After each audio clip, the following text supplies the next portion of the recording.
আসসালামু আলাইকুম। আপনারা শুনছেন অডিও বুক বাই মেহেদি। আজকে আপনাদের পড়ে শোনাব নারায়ণ সান্যালের লেখা কাটায় কাটায় সিরিজের একটি গল্প, ড্রেস রিহার্সালের কাটা। গল্পটির রচনাকাল 1996, প্রথম প্রকাশ জানুয়ারি 1998। গল্পটি লেখক উৎসর্গ করেছেন শ্রী অশোক মুখোপাধ্যায় এবং শ্রী ভারতী মুখোপাধ্যায়কে।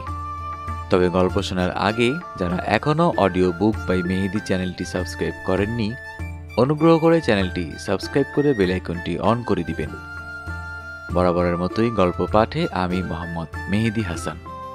তাহলে শুরু করছি নারায়ণ সান্যালের লেখা কাটায় কাটায় সিরিজের একটি গল্প, ড্রেস রিহার্সালের কাটা। আজকে শুনবেন গল্পটির দ্বিতীয় পর্ব।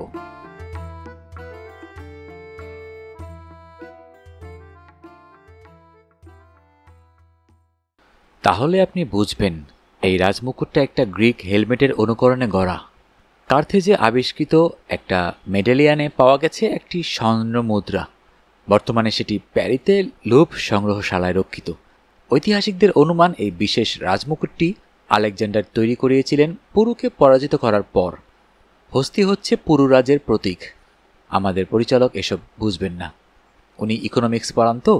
ওকে কাইন্ডলি বলে দিবেন লুভ সংগ্রহশালায় যে মুদ্রাটা রাখা আছে তার মূল্য না হোক $1,000,000, যা হোক সেই ট্র্যাডিশনাল আলেকজান্ডারের মামুলি হেলমেটটা পাঠিয়ে দিচ্ছি। সব গোলামার্কা ডিরেক্টর যেটা অনুমোদন করেন, গণেশের মাথাটা এদিকে বাড়িয়ে দিন। অনুরাধা বসু নাট্যরঙ্গে আছে আজ টানা 10 বছর। বরাবর হিরোইনের চরিত্র করে চলেছে। চিত্রশিল্পের হিসেব অনুযায়ী ওর বয়স 30-এর নিচে। সাজলে গুজলে সেরকমই লাগে, কিন্তু হিসাবে যে কিছুটা গোজামিল আছে তা সেটা সবাই বুঝে। অনুরাধা বছরের পর বছর ইন্দ্রকুমারের বিপরীতে নায়িকার চরিত্র করে গেছে। এক্ষেত্রে নায়িকার একটা দাবি জন্মেই যায়। কেউ বলে অনুরাধা বিধবা, কেউ বলে ডিভোর্সি, আবার কারো মতে সে কুমারী। ব্রজদুলাল হয়তো ভিতরের কথা জানেন, প্রকাশ করেন না। তবে নাট্যরঙ্গ সবাই জানে ইন্দ্রকুমার প্রস্তাব দিলেই অনুরাধা নির্বাতে রাজি। ইন্দ্রকুমারী ইদানিং অনুরাধার প্রতি আকর্ষণ হারিয়ে ফেলেছে। ভাবখানা, ঘরের কোণে ভরা পাত্র 2 বেলা তা পাই, ঝর্ণাতলার উছল পাত্র নাই। রাতের পর রাত মঞ্চের ওপর অনুরাধার সঙ্গে প্রেমাভিনয় করতে করতে বোধকরি ইন্দ্রকুমার ক্লান্ত, বীতশ্রদ্ধ, বিরক্ত। ওদিকে শিউলি গাছতলায় খান্তিনেক চেয়ার টেনে নিয়ে অ্যাবে সবরিয়া বাসু সাহেবকে বোঝাতে শুরু করেছেন কি সূত্রে ব্রজদুলালের সঙ্গে তার পরিচয় ও ঘনিষ্ঠতা হয়। সবরিয়া আসলে আদিবাসী সমাজের লোক। ওদের গোষ্ঠীটার নাম শবর।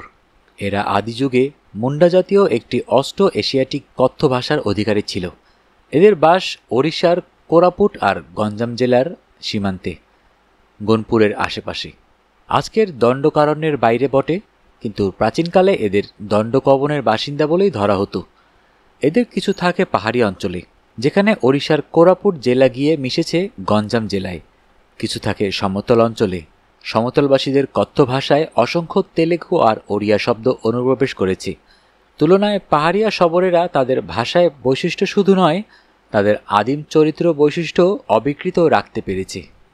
অ্যাবে সবরিয়া বোঝাতে চাইলেন শবর শব্দটার একটা প্রাচীন ঐতিহ্য আছে। ঐতরেয় ব্রাহ্মণের মতে শবরেরা বিশ্বামিত্রের বংশধর। সোমদেবের কথাশরিত সাগরেই শুধু নয়, গ্রিক পণ্ডিত টলেমির জবানিতেও জানা যায় ভারতবর্ষের গাঙ্গেয় উপত্যকায় শবর জাতির বাস। উচ্চবর্ণের হিন্দু জমিদার জোতদারেরা শবরদের বন্ডেড লেবার করে রেখেছিল শতাব্দীর পর শতাব্দী। কৃতদাস বলতে যা বোঝায়। আমেরিকার প্লান্টার্সদের মতোই সে অত্যাচারের সীমা পরিসীমা ছিল না। এই নিপীড়িত সমাজের সেবা করতে এগিয়ে এসেছিলেন একদল খ্রিস্টান ধর্মযাজক।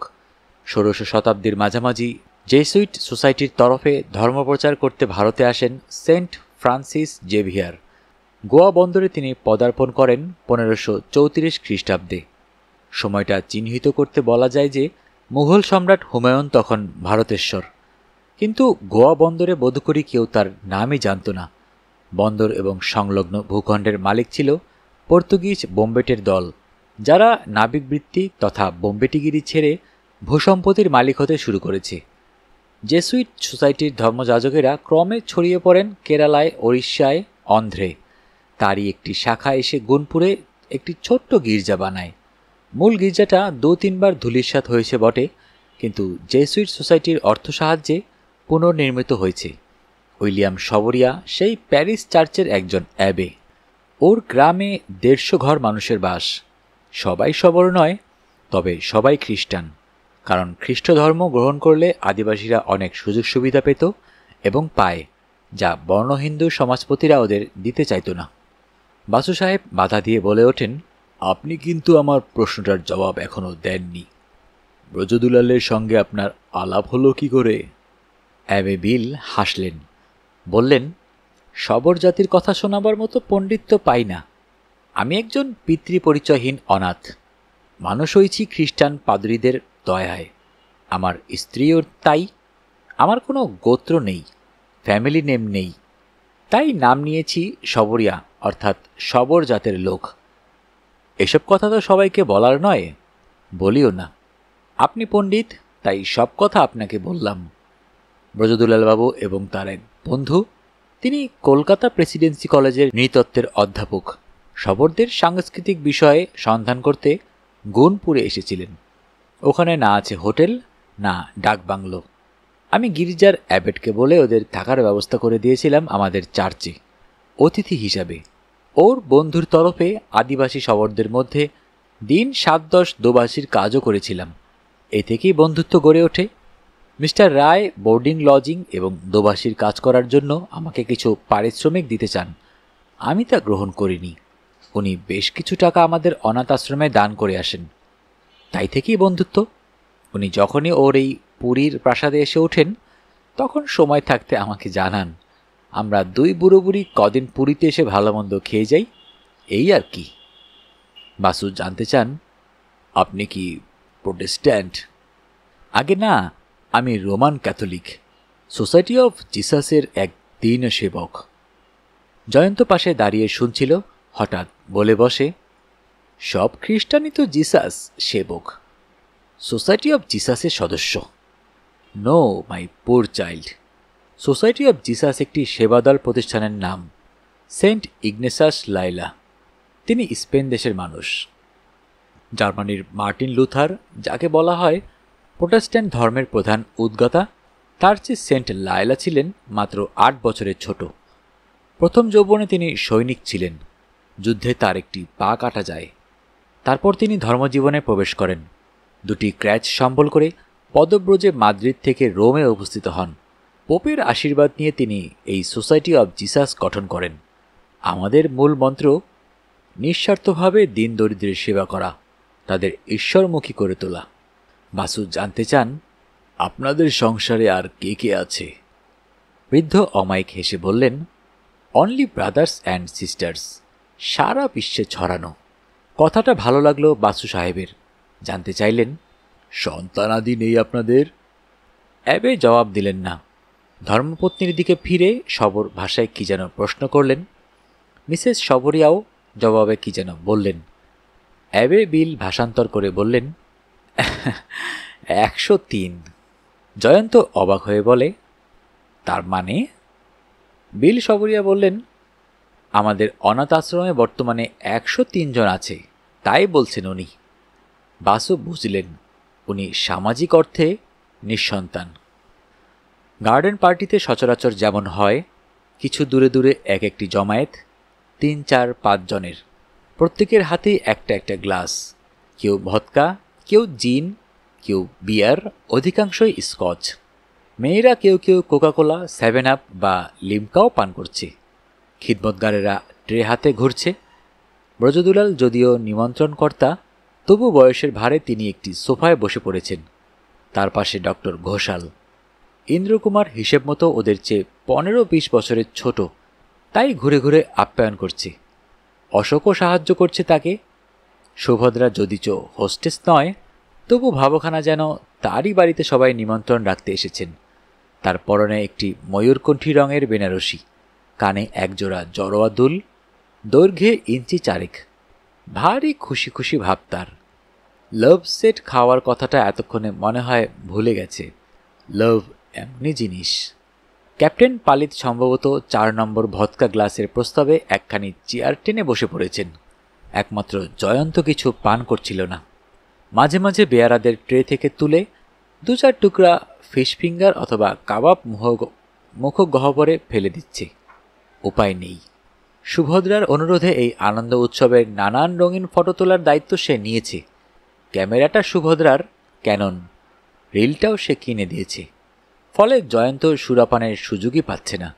মাঝে মাঝেই তার হাতে ক্যামেরা ঝিলিক দিয়ে উঠছে। একজন খিদমতগার এগিয়ে এলো একটি বড় ট্রে 7-8টি গ্লাস নিয়ে। ইন্দ্রকুমার একটা গ্লাস উঠিয়ে দিল সুভদ্রার হাতে।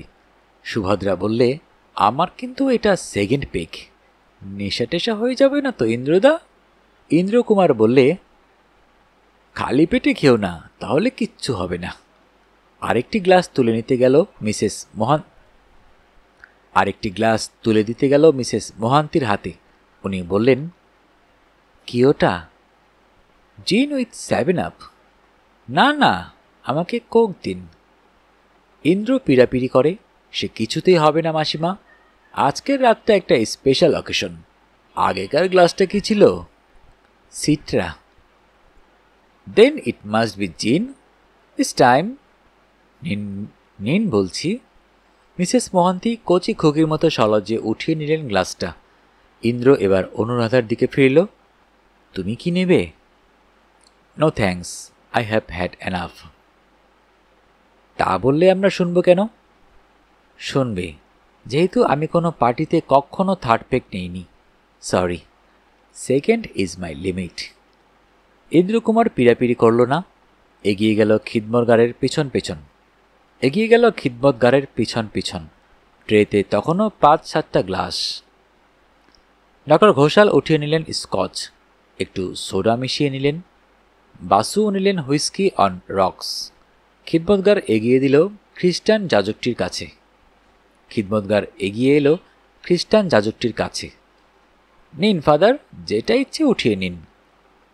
অ্যাবেবিল গোটা 6 চিকেন কাবাবের টুকরো তুলে নিলেন। 3টে দিলেন ধর্মপত্নীকে। 3টে বা হাতের মুঠোয় রেখে বললেন, থ্যাঙ্কস।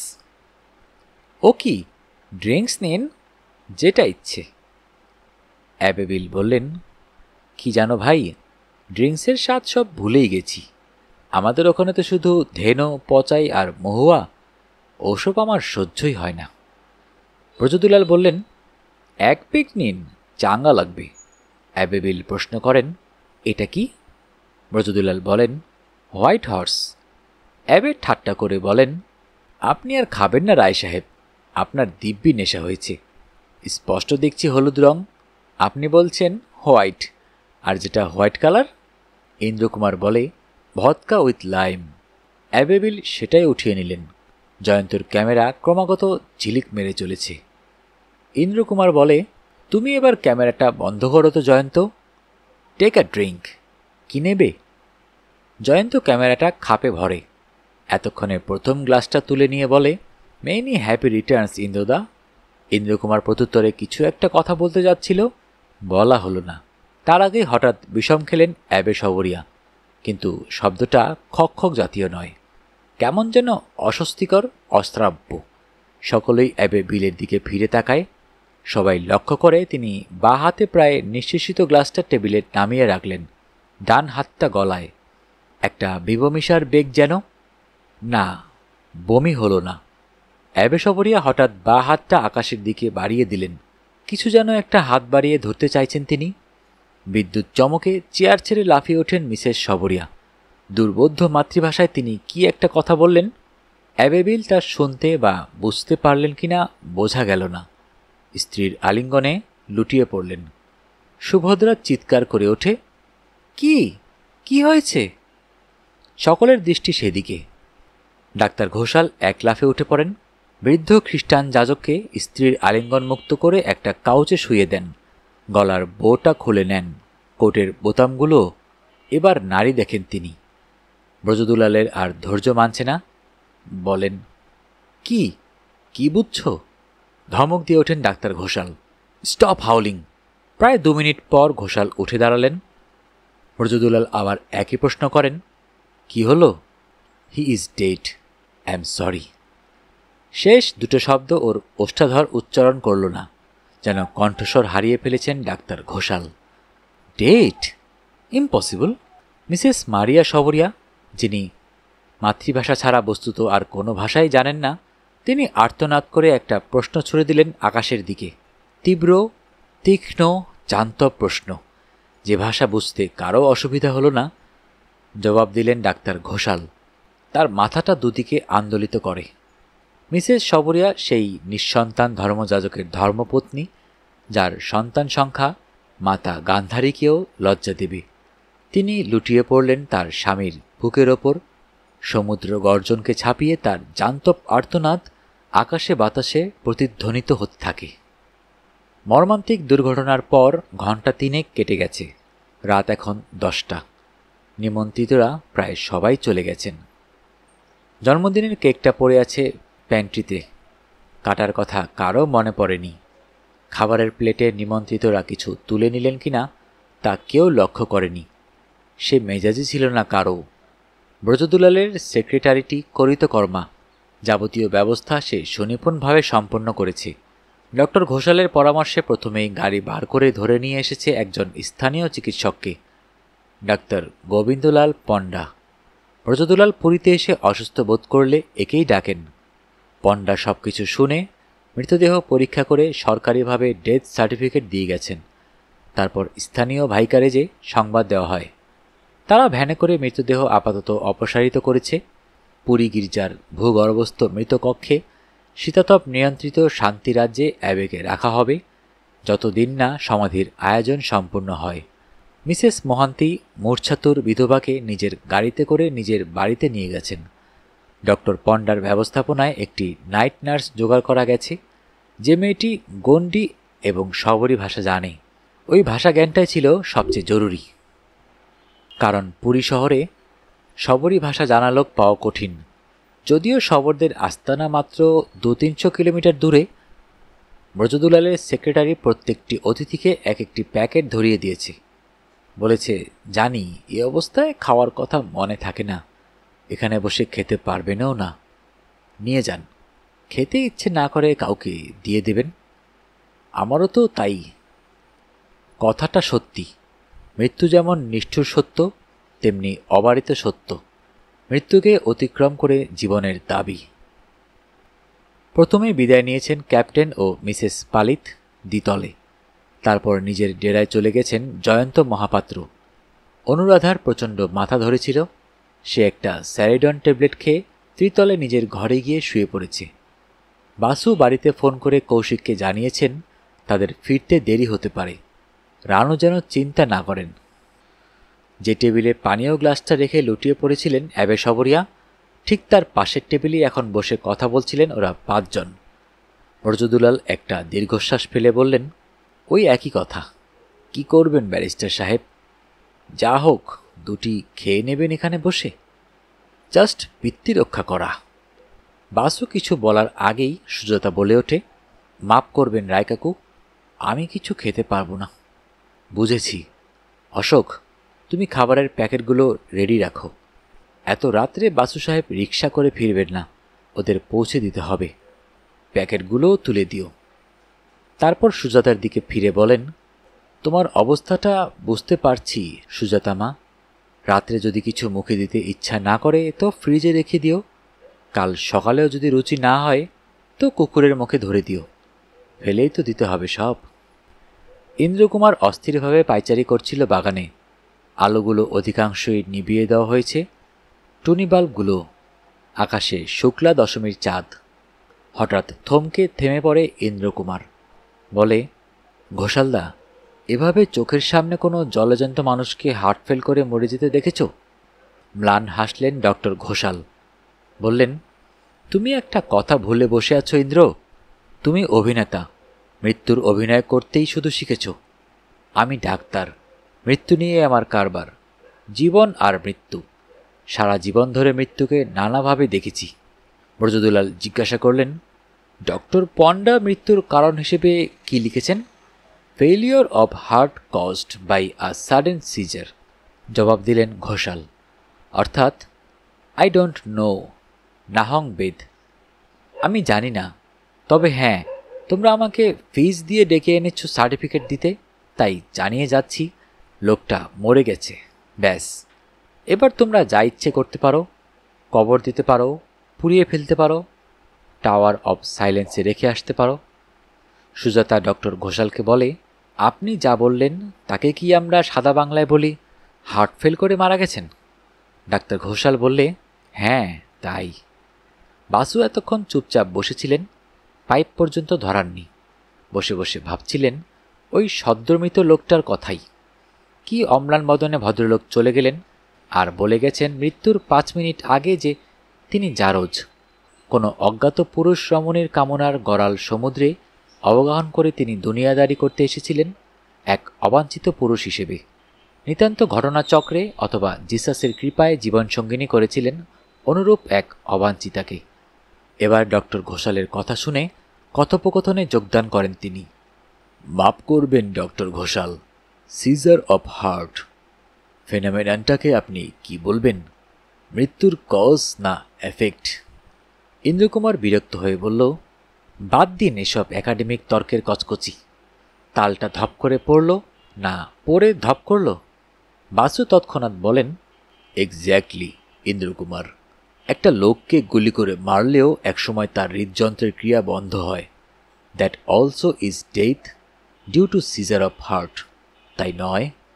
ডক্টর কুঞ্চিত ভ্রুভঙ্গে প্রশ্ন করেন, হঠাৎ এ প্রসঙ্গ কেন?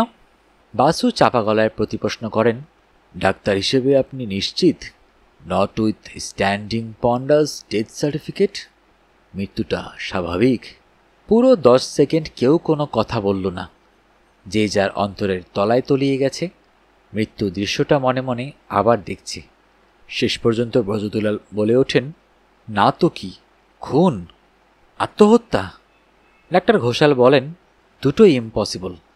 কেই বা ওকে খুন করতে চাইবে, আর এভাবে উনি আত্মহত্যাই বা করবেন কেন?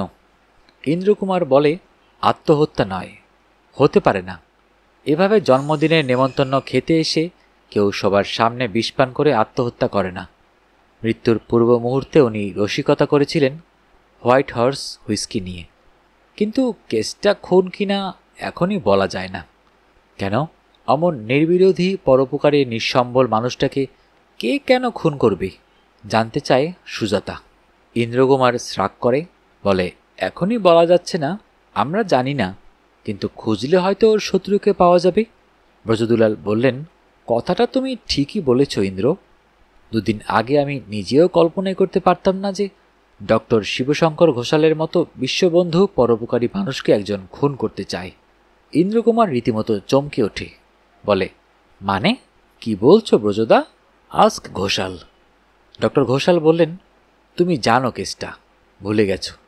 বহু বছর আগেকার কেস তো, সেই কাল্লু শেখ, মনে নেই? তার তো ফাঁসি হয়েছিল। ফাঁসি নয়, যাবজ্জীবন। সে তো একই কথা। না ইন্দ্র, যাবজ্জীবন কারাদণ্ডের আসামে বেঁচে থাকলে একদিন ছাড়া পায়। ইন্দ্রকুমার একটা চেয়ার টেনে নিয়ে বসে, বলে, সে কি ছাড়া পেয়েছে তুমি জানো? ঘোষাল মাথা ঝাঁকিয়ে বললেন, এখনও আলোচনা থাক ইন্দ্র, পরে বলবো। যে কথা হচ্ছিল, বাসু সাহেব, আপনি কি আশঙ্কা করেন বিল সবরিয়ার মৃত্যুটা স্বাভাবিক নয়?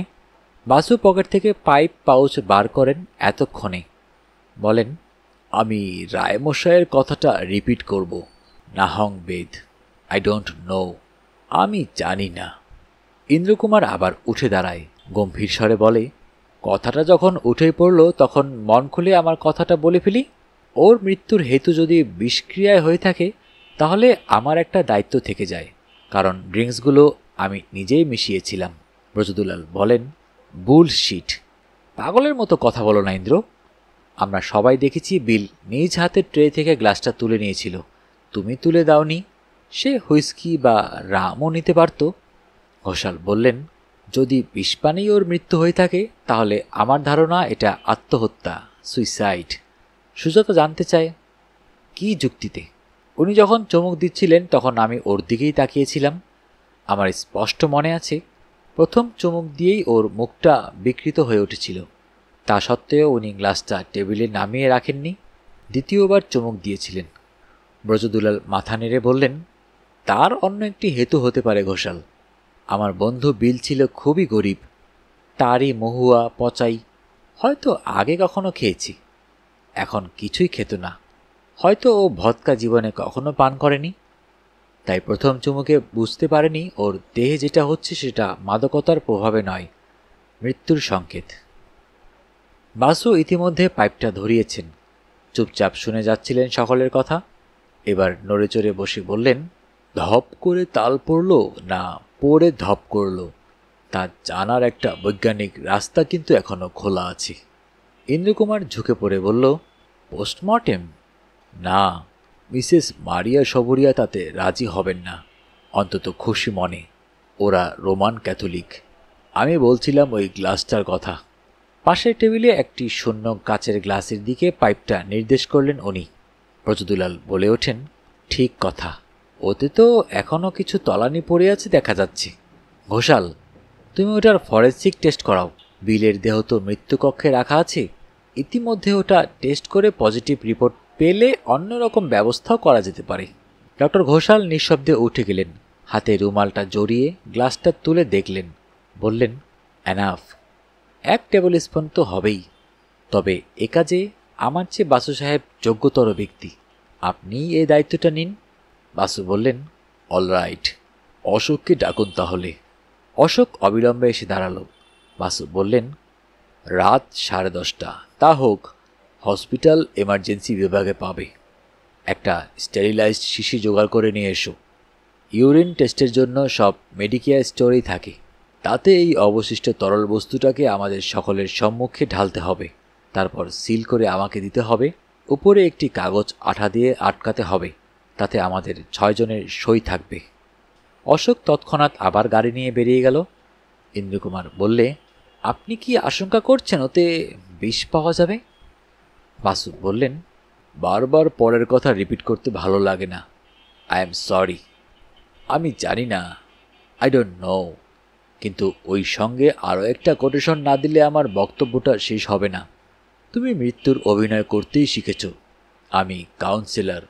মৃত্যুর তদন্তেই আমার জীবন কেটেছে। মৃত্যুর ইতিহাস আমি নানান দৃষ্টিভঙ্গি থেকে জেনেছি। পরদিন সকাল, চক্রতীর্থ রোডে পান্থনিবাসের কাছাকাছি এসে বাসু সাহেব রিকশাওয়ালাকে থামতে বললেন।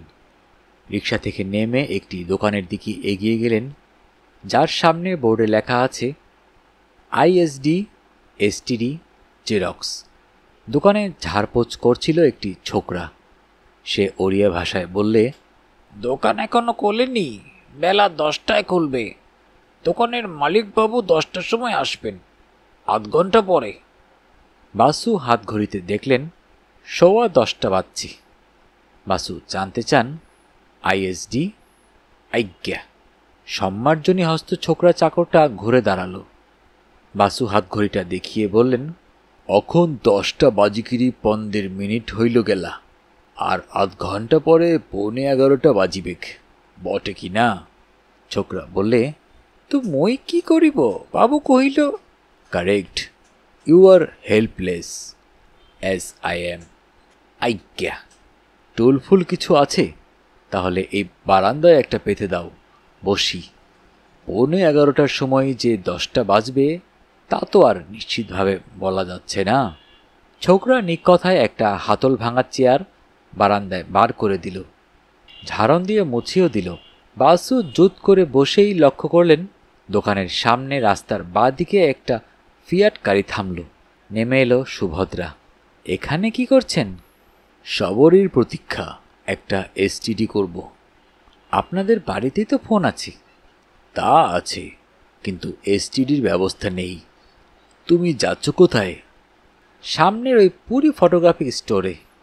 আপনি উঠে আসুন তো, আমাদের বাড়ি চলুন, সেখান থেকে এসটিডি করবেন। না মা, যেথায় চলেছ যাও তুমি ধনী, সময়ে যখন আসিবে আপনি, যাইব তোমার ডেরাতে। কেন, আমাদের বাড়ি থেকে এসটিডি করতে আপত্তি কিসের? একটা ভাউচার চাই, এভিডেন্স। তুমি যাও মা, আমি অপেক্ষা করি। ভাউচার চান না আসলে ফোনটা গোপনে করতে চান? আমি কাকে কেন ফোন করছি তুমি জানো? জানি না, আন্দাজ করছি। কলকাতায়। জানতে গ্লাসের তলানিতে বিষের হদিশ পাওয়া গেল কিনা, তাই নয়? ওরে বাবা, তুমি যে মস্ত গোয়েন্দা হয়ে উঠেছ।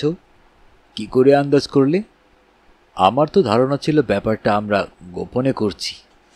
তাই করছেন? আমাকে যিনি বলেছেন তিনিও কথাটা গোপন রাখতে বলেছেন।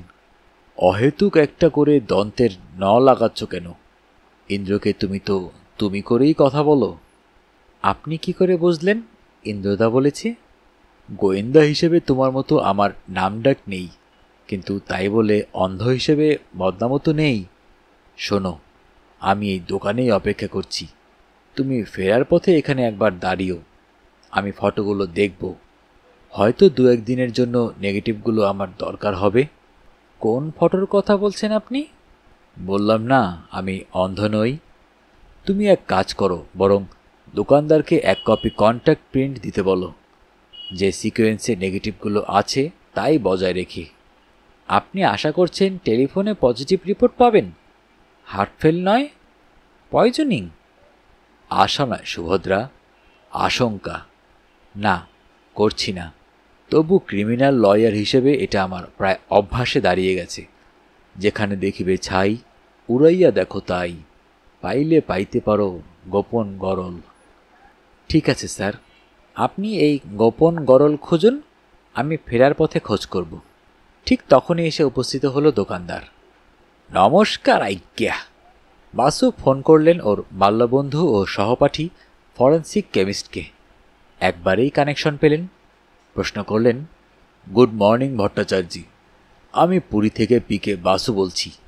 এখান থেকে অশোক চ্যাটার্জি নামে একজনের হাতে যে স্যাম্পলটা। কথাটা উনি শেষ করতে পারলেন না। ডক্টর ভট্টাচার্য বলে ওঠেন, জাস্ট আ মিনিট স্যার, আমার স্ত্রীর নামটা বলুন। কি? তোমার স্ত্রী? ও, আই সি। আরে হ্যাঁ রে যোগু, আমি প্রসন্নই বলছি। তোর বউয়ের নাম জয়া, মেয়ের নাম রেখা, নাতির নাম বাবলু। হলো তো? হ্যাঁ ভাই হলো। বুঝতেই তো পারছিস এটা প্রফেশনাল এথিক্স। তোর হাতের লেখা চিঠি পেয়েছি। ব্যাস, কে খুন হলো, কত লাখ টাকার সম্পত্তি, কি কেস, কিছুই জানি না।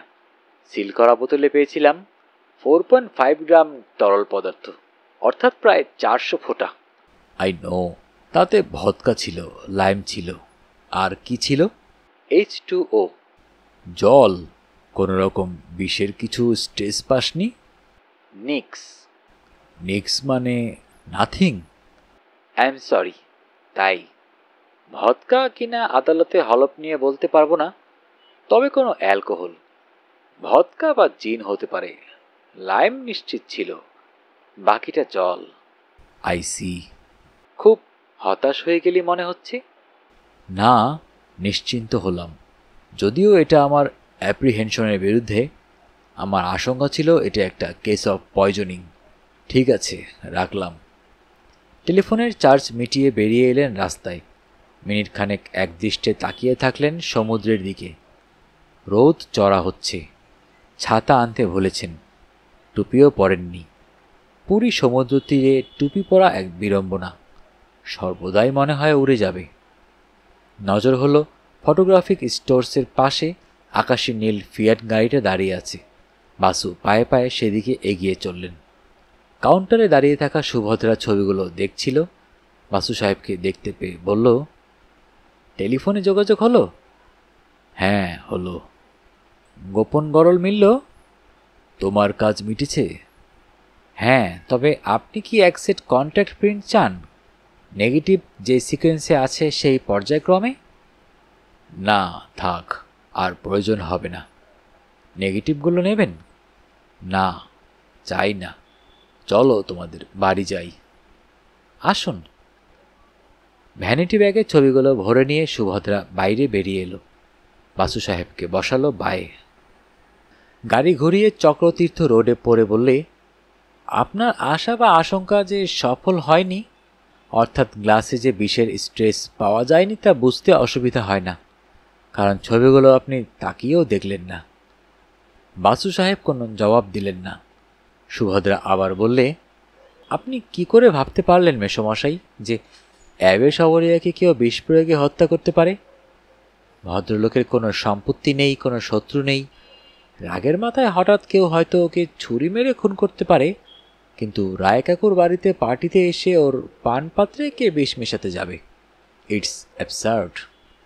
ঠিক কথাই, কিন্তু কি জানো সুভদ্রা, আমি তো স্বচক্ষে ওকে মারা যেতে দেখেছি। খণ্ড মুহূর্তের জন্য আমার মনে হয়েছিল এটা বিষক্রিয়ার যন্ত্রণা। হৃদযন্ত্রের ক্রিয়া বন্ধ হওয়াতে উনি লুটিয়ে পড়েছিলেন, কিন্তু তার পূর্বে একটা তীব্র বিষের প্রতিক্রিয়ায় আমি স্পষ্ট লক্ষ্য করেছিলাম। এখন তো বুঝছেন সেটা ভ্রান্ত ধারণা? বাসু জবাব দিলেন না। সুভদ্রা বললে, কৌশিকদার জন্যে আমার দুঃখ হচ্ছে। কৌশিকদা? কেন? কৌশিকের কথা উঠছে কোন সূত্রে? কৌশিকদার কাটা সিরিজের একটা দুর্দান্ত প্লট এলেবেলে হয়ে গেল। ধরুন আপনি যদি পজিটিভ রিপোর্ট পেতেন, তাহলে জয়ন্তের তোলা ফটোগুলো এখন পরপর সাজিয়ে খুঁটিয়ে দেখতেন। কৌশিকদা কোনো মাসিক পত্রিকায় গল্পটা ছাপতে দিত। পাঠক পাঠিকা ভাবতে বসত, এই 11 জনের মধ্যে কে খুনটা করতে পারে? 11 জনের ফুল টিম সাসপেক্ট। 11 জন? তাই হচ্ছে না হিসাব অনুসারে? আমরা ছিলাম 13 জন, একজন তো খুন হলেন। মিসেস মারিয়া সবরিয়াকেও ছাড় দিতে হয়। বাকি রইলাম আমরা 11 জন, অশোক চ্যাটার্জি বাদ। ও হ্যাঁ, অশোকদার কথা আমার খেয়াল ছিল না। আসুন মেসোমশাই, আমরা পৌঁছে গেছি। মিসেস গুণবতী মোহান্তি বাইরের বারান্দাতেই একটা ডেক চেয়ারে বসেছিলেন। উঠে দাঁড়িয়ে নমস্কার করে বললেন, আসুন আসুন স্যার, আপনার মতো মানুষের পায়ের ধুলো। বাসু বাধা দিয়ে বললেন, পথে সুভদ্রার সঙ্গে দেখা হয়ে গেল, ভাবলাম তোমাদের বাড়িটা ঘুরেই যাই। খুব ভালো করেছেন, আসুন। ঘরে নিয়ে গিয়ে বসালেন। রাষ্ট্রমন্ত্রী মোহান্তি বেশ ভালো সম্পত্তিই রেখে গেছেন। প্রকাণ্ড বাড়ি, আসবাবপত্র খুব দামি। গুণবতী বললেন, ইন্দ্রকুমারের জন্মদিনের পার্টিটা যে এমন করুণভাবে শেষ হবে তা কে ভেবেছিল বলুন? বাসু জানতে চান, মিসেস মারিয়া সবরিয়া কোন ঘরে আছেন? গুণবতী জানালেন, গুণপুর থেকে ওর স্বজনেরা এসে তাকে স্বগ্রামে নিয়ে গেছে। সুভদ্রা জানতে চায়, বলুন মেসোমশাই, কি বানাবো, কফি না চা? বাসু বললেন, দুটোর একটাও নয়। তুমি মা আমার জন্যে বরং 1 গ্লাস লেবুর শরবত বানিয়ে নিয়ে এসো। শুধু শরবত? এবারের মতো। সুভদ্রা শরবত বানাতে ভিতরে চলে গেল। বাসু বলেন, ভারী মিষ্টি স্বভাবের মেয়েটি তোমার। বাইরে থেকে আপনাদের তাই মনে হয়, আসলে বাপের আদরে শুভর মাথাটি খারাপ হয়ে গেছে। এ কথা বলছো কেন? বিএ পাশ করেছে, শুনেছি ভালো কুচিপুড়ি নাচ জানে। ড্রাইভিংয়ের হাত যে ভালো তা তো স্বচক্ষে এখনই দেখলাম। সুপত্রে বিয়ে না হবার, জীবনে সুখী না হবার কোনো কারণ তো দেখছি না। সুপাত্রের দিকে ওর নজরই নেই। বন্ধুগুলি তো সব বাদর, চাল নেই চুলো নেই, ওর সঙ্গে ছোকছোক করে ঘোরে। শুধু ওর বাপের সম্পত্তির দিকে নজর। বাসু জানতে চান, জয়ন্ত ছেলেটিকে তোমার কেমন লাগে? কি আছে বলুন তার? কোনো এক অ্যাডভার্টাইজিং কোম্পানিতে কাজ করে, কি পায় মাইনে না কমিশন তাও জানি না। নিজের বাড়িঘর নেই, গাড়ি নেই, চাল নেই, চুলো নেই, কিন্তু ওর রূপ আছে, যৌবন আছে, সুস্বাস্থ্য আছে, উচ্চাশা আছে। গাড়ি বাড়িতেও সুভদ্রারই থাকবে। কথাটা পছন্দ হলো না গুণবতীর, জবাব দিলেন না। বাসু আন্দাজে একটা টোপ ফেললেন, ইন্দ্রকুমারকে তোমার কেমন লাগে? ইন্দ্রকুমার? সে তো শুভর ডবল বয়সী। শুভর 26, ওর 56। আপনারা 43 বলে চালালেই হলো? না, অত হবে না। যা হোক, তোমাদের সমাজে কি ভালো ছেলে পাচ্ছ না? পাবো না কেন? সুভদ্রার বাবার এক বন্ধু, পুরীর নামকরা পাণ্ডা, একটি মাত্র পুত্র তার, বলভদ্র রথ, অগাধ সম্পত্তির মালিক। 11টি উনান আছে তার, বুঝলেন? এক একটা উনানে যদি দৈনিক 1000 টাকার ভোগ বিক্রি হয় তবে কত হলো? দৈনিক 11,000। মাসে খরচ খরচা বাদে 3 লাখ। বুঝেছেন? মাসে 3 লাখ নেট। ইনকাম ট্যাক্স নেই, সেল ট্যাক্স নেই। বছরে নেট 36 লক্ষ টঙ্কা। 3 বছরেই কোটিপতি। বাসু উনানের হিসাবটা ঠিক বুঝতে পারলেন না। এটুকু বুঝলেন মিসেস মোহান্তি হিসেবে খুব দর। তবে এ বিষয়ে আর কোনো কথা হলো না। সুভদ্রা ফিরে এলো ঘরে শরবতের গ্লাসটা নিয়ে। উৎসব রজনীর রঙিন আলোকচিত্রের বান্ডিলটা বার করে মায়ের হাতে দিল। অগত্যা বাসুকেও দেখতে হলো। উনি বিশেষ করে লক্ষ্য করলেন সেই ছবিটি যখন অ্যাবে সবরিয়া গ্লাসটার দিকে হাত বাড়াচ্ছেন। না, কেউ বিশেষ কোনো একটা গ্লাস ফোর্সিং কার্ড ম্যাজিকের মতো ওর হাতে গছিয়ে দেয়নি। একটু পরে রোদ বেড়ে উঠেছে বলে উঠে পড়েন বাসু।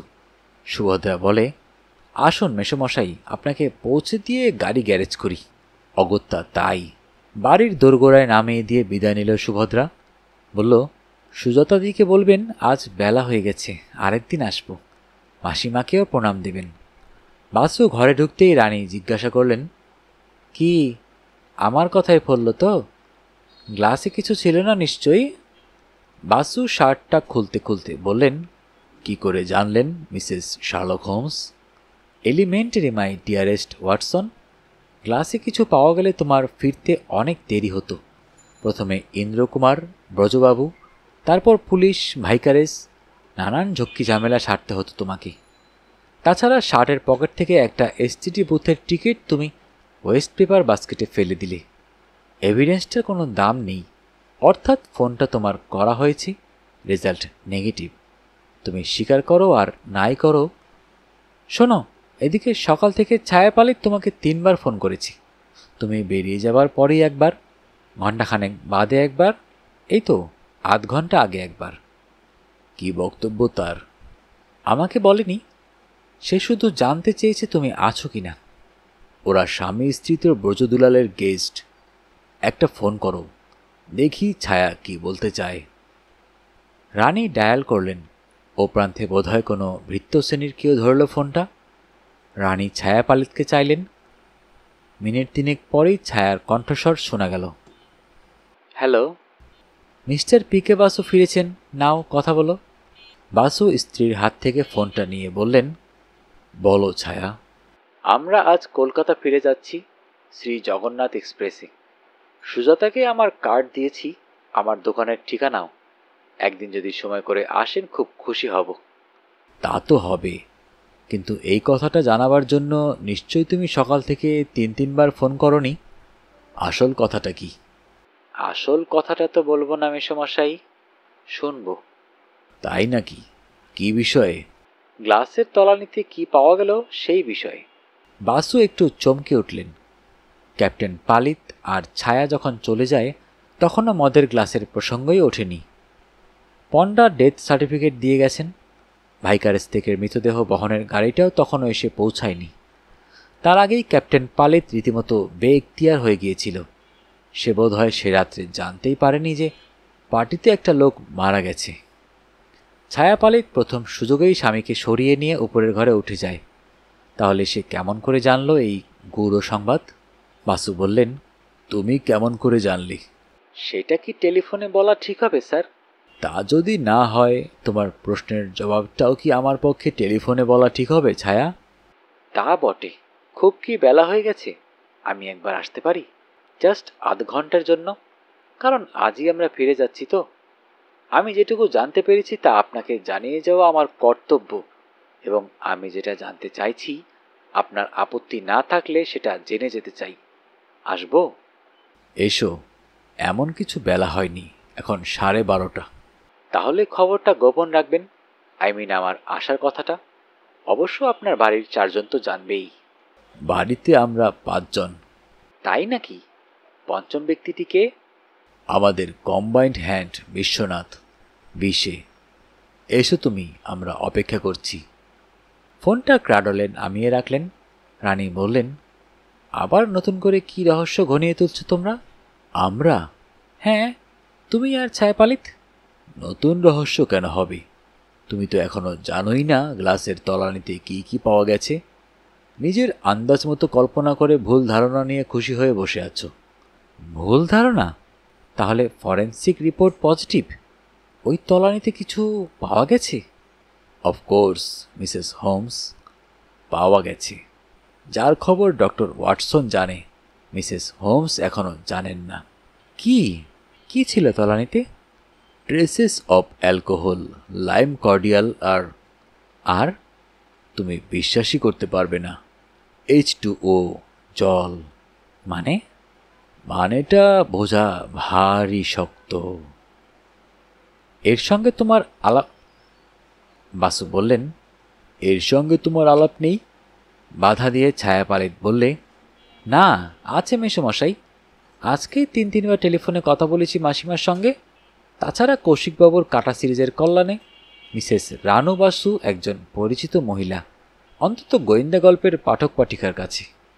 তাহলে তো তুমি জানোই যে উনি আমার একান্ত সচিব। আমাকে যা বলতে পারো তা ওর সামনে বলায় কোনো অসুবিধা নেই। মিসেস পালিত জানতে চায়, কৌশিকবাবু আর সুজাতা? তারা আজ ট্যুরিস্ট বাসে কোনারক দেখতে গেছে, ফিরতে সন্ধে। তুমি বরং শুরু করো, কি যেন বলতে এসেছো।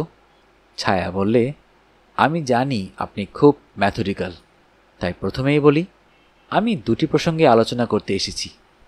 একটা হচ্ছে আমার ব্যক্তিগত জীবনের সমস্যা, সেটা বর্ণনা করে আপনার কাছে কিছু লিগ্যাল অ্যাডভাইস নেব। দ্বিতীয়টা অ্যাবে সবরিয়ার মৃত্যু সংক্রান্ত। আমরা প্রথমে কোন প্রসঙ্গটা আলোচনা করব? দ্বিতীয়টা। তুমি প্রথমেই ব্যাখ্যা করে বোঝাও টেলিফোনে তখন কেন জানতে চেয়েছিলে গ্লাসের তলানিতে কিছু পাওয়া গেল। গ্লাসের তলানি নিয়ে যে একটা পরীক্ষা করা হচ্ছে, একথা তোমাকে কে বলেছে? কেউ বলেনি মেসোমশাই, এটা আমার অনুমান, মানে ডিডাকশন। আপনি সম্ভবত সকালবেলা কলকাতার একজন ফরেন্সিক এক্সপার্টকে ফোন করে এই বিষয়ে জানতে চেয়েছেন। তিনি কি উত্তর দিয়েছেন তা জানি না। সেটাই বা জানলে কি করে? তাহলে প্রথম থেকেই বলি, ম্যাথডিক্যালি। অ্যাবে সবরিয়া ভদকা পান করে মৃত্যুমুখে ঢলে পড়ার সময় আপনার মনে যে প্রশ্নটি জেগেছিল, আমার মনেও ঠিক একই কারণে একই প্রশ্ন জেগেছিল। প্রশ্নটা কি? আর একই কারণে বলতে? প্রশ্নটা তো মৃত্যুর কারণ, হার্ট অ্যাটাক না বিষ প্রয়োগ। প্রশ্নটা মনে উদয় হয়েছিল একাধিক হেতুতে। প্রথম কথা, অ্যাবে সবরিয়ার গলায় ওই অদ্ভুত শব্দটা হতেই আমরা সবাই তার দিকে তাকিয়েছিলাম। আমার মনে হয়েছিল উনি যেটা পান করেছেন তার জন্যই ওর কষ্ট হচ্ছে। হার্ট অ্যাটাক হলে রোগী অনিবার্যভাবে প্রতিবর্তী প্রেরণায় ডান হাতে তার বুকের বাঁ দিকটা চেপে ধরে, কারণ যন্ত্রণাটা হয় তার হৃৎপিণ্ডে।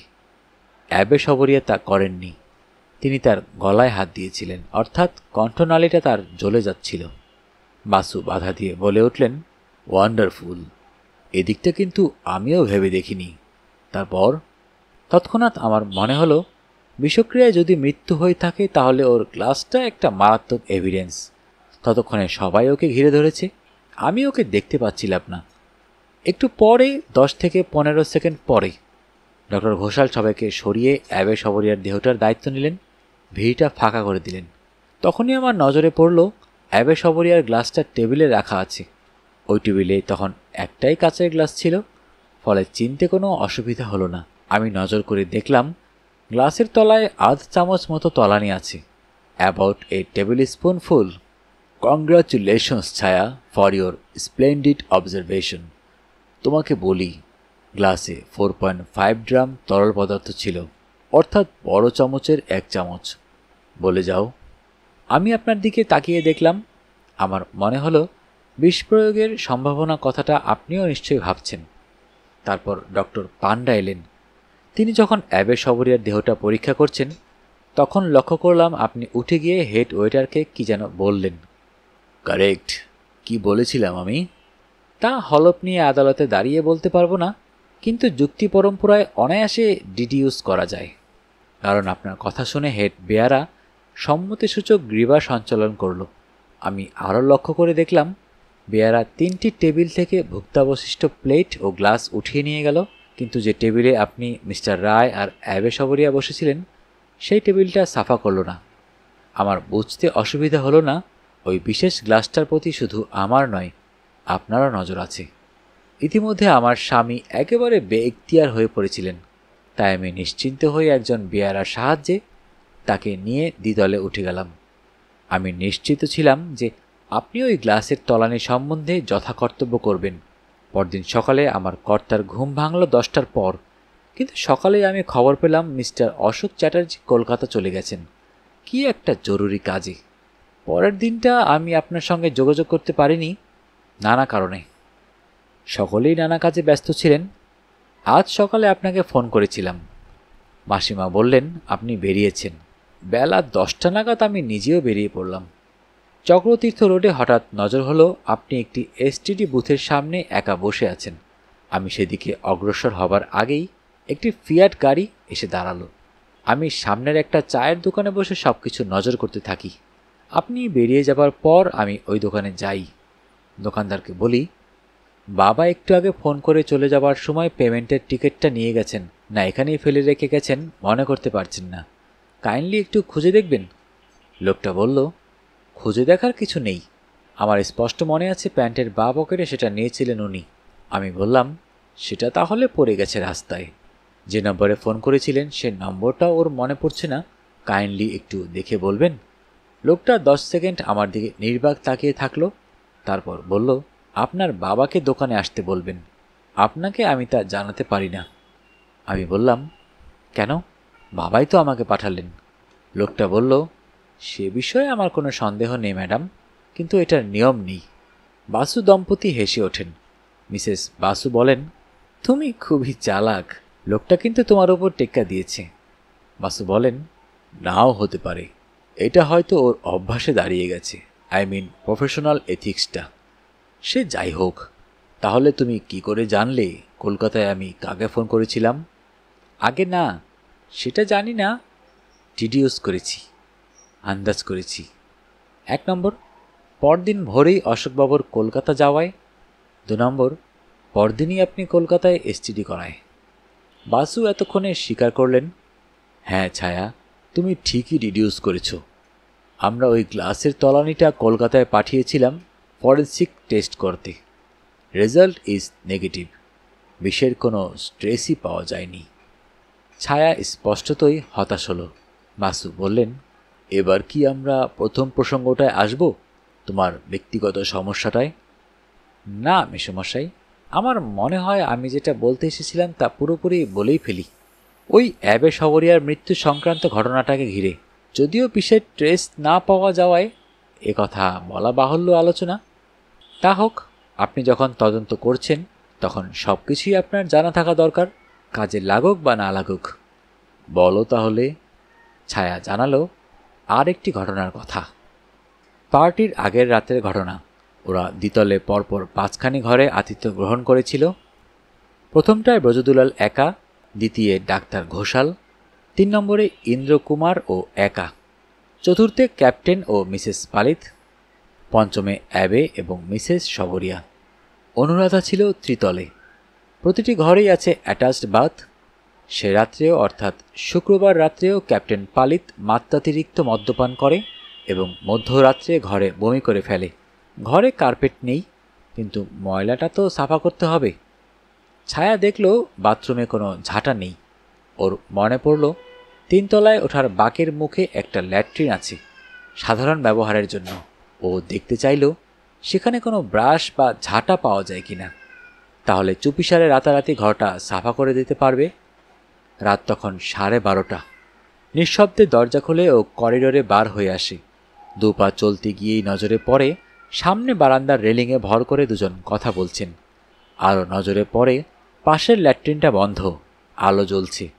ওই ল্যাট্রিনের দরজায় একটা ছোট্ট কাচের নির্দেশক। ভিতরে কেউ থাকলে, আলো জ্বললে সেখানে লেখা ফুটে ওঠে, এঙ্গেজড। ছায়া পিলাস্টারের আড়ালে অন্ধকারে অপেক্ষা করল। অনিচ্ছা সত্ত্বেও মধ্যরাত্রে আলাপ্রাত ব্যক্তিদ্বয়ের 2-1 ছুটকো কথাও শুনতে পেল। চোখে না দেখলেও কণ্ঠস্বরে বুঝতে পারে ডক্টর ঘোষাল আর ইন্দ্রকুমার। ও একটু অবাক হলো, এরা দুজনেই একক শয্যা বিশিষ্ট ঘরে আছেন, তাহলে বারান্দায় বার হয়ে এসে কথা বলছেন কেন? হঠাৎ একটা কথায় চমকে উঠল ছায়া। ইন্দ্রকুমার বলছে, আমাকে আর নীতিকথা শোনাতে আসিস না রে শিবু, তোর বৃন্দাবন লীলার কথা কি আমি জানি না মনে করিস? ছায়া সবচেয়ে বেশি অবাক হলো ভাষাটায়। ইন্দ্রকুমার সর্বসম্মুখে ডক্টর ঘোষালকে ঘোষালদা বা শিবুদা বলে কথা বলে, তুই তোকারি করে না। বাসু বললেন, আমি শুনেছি ওরা বাল্যবন্ধু। একই গ্রামের ছেলে, সহপাঠী, হয়তো আড়ালে দুজনেই তুইতকারি করে, সভ্য সমাজে করে না। ইন্দ্রকুমারের ওই নায়কোচিত বয়সটার খাতিরে। যা হোক, তারপর কি হলো? ছায়া বললে, ডক্টর ঘোষাল চাপা গলায় ধমক দিলেন। সম্ভবত বলেছিলেন, ডোন্ট বি ভালগার ইন্দ্র, বা ওই জাতীয় কিছু। যা হোক, ঠিক সেই সময়ে ওদিককার ল্যাট্রিনের দরজাটা খুলে যায়, আর অ্যাবে সবরিয়া বার হয়ে আসেন। তিনি ওদের দুজনকে ওখানে দেখে যেন আঁতকে ওঠেন, কিন্তু কিছু বলার আগেই ইন্দ্রকুমার তাকে ধমক দেয়, এ কি, আপনি এখানে কি করছেন? অ্যাবে সবরিয়া বলেন, কি বলছেন মশাই? দেখতেই তো পেলেন আমি ল্যাট্রিনে গেছিলাম। ইন্দ্র আবার ধমক দেয়, কেন? আপনার ঘরেই তো অ্যাটাচড বাথ ডাব্লুসি আছে। তাহলে? অ্যাবে ইংরেজিতে বলেন, আপনি কি আমার কৈফিয়ত চাইছেন কেন আমি ওই টয়লেটে গেছি? ইন্দ্র চাপা গর্জন করে বলে, নো স্যার, আমি জানতে চাই কেন আপনি আড়ি পেতে আমাদের কথা শুনছিলেন। অ্যাবে সবরিয়া এ কথার জবাব দেন না। ডাক্তার ঘোষালের দিকে ফিরে বলেন, ওয়েল ডক্টর, আপনারা যদি মধ্যরাত্রে কোনো কিছু গোপন বিষয়ে আলোচনা করতে চান তো এই পাবলিক প্লেসে কেন? দুটো ফাঁকা ঘর তো আপনাদের জন্য প্রতীক্ষা করছে। ডক্টর ঘোষাল বোধহয় বন্ধুর হয়ে মাপ চাইতে এগিয়ে গেলেন। ছায়া নিঃশব্দে নিজের ঘরে ঢুকে যায়। মিনিট 15 পরে উকি মেরে দেখে করিডোর নির্জন। তখন সে দ্বিতীয়বার যায় সম্মার্জনী সন্ধানে। বাসু বললেন, ঠিক আছে ছায়া, তোমার মনে হয়েছে তুমি যেটুকু জেনেছ তা আমাকে জানানো তোমার কর্তব্য। তুমি তা জানিয়েছ। গ্লাসের তলানিতে যদি বিষের হদিশ পাওয়া যেত তাহলে হয়তো তোমার এই কথাগুলোকে অন্য মাত্রায় বিচার করার প্রয়োজন হতো। আপাতত ঘটনাটা নিরর্থক। এবার তাহলে তোমার দ্বিতীয় প্রসঙ্গে আসা যাক। কি তোমার সমস্যা, যার জন্য তুমি আমার পরামর্শ চাইছ?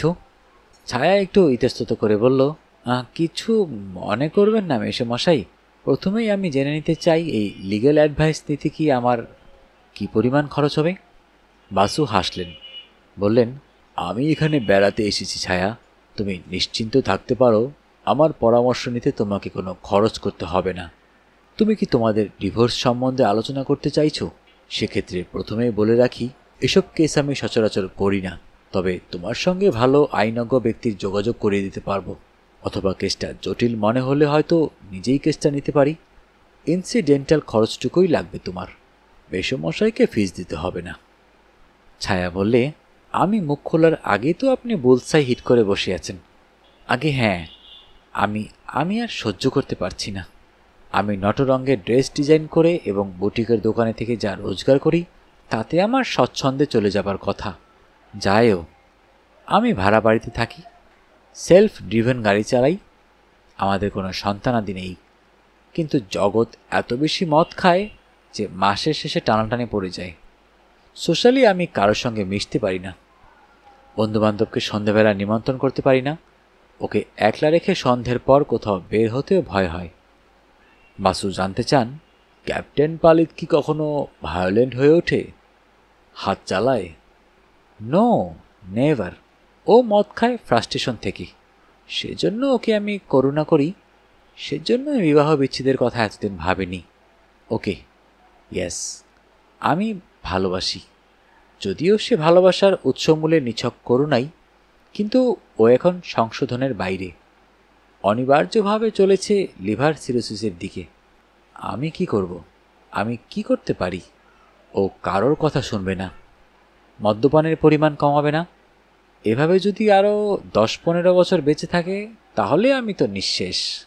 হঠাৎ মুখে আঁচল চাপা দিল ছায়া। বাসু ওকে কিছুটা সামলে নেবার সময় দিতে পকেট থেকে পাইপ পাউচ বার করলেন। বাইরের বারান্দায় উঠে গেলেন। মিনিট 5 পরে পাইপ টানতে টানতে ফিরে এসে বসলেন তার সোফাটায়। বললেন, একটা কথা আগে বলো ছায়া, তোমাদের কোনো সন্তানাদি হয়নি কেন? অনিচ্ছাটা কার, তোমার না ক্যাপ্টেনের? দুজনের একজনেরও নয়। আইসি, তা শারীরিক গণ্ডগোলটা কার? আমার নয়। ক্যাপ্টেন কি ডাক্তার দেখিয়েছে? জবাব দিতে একটু দেরি হলো ছায়ার। কিভাবে এ প্রশ্নের জবাব দেবে তা যেন বুঝে উঠতে পারছে না।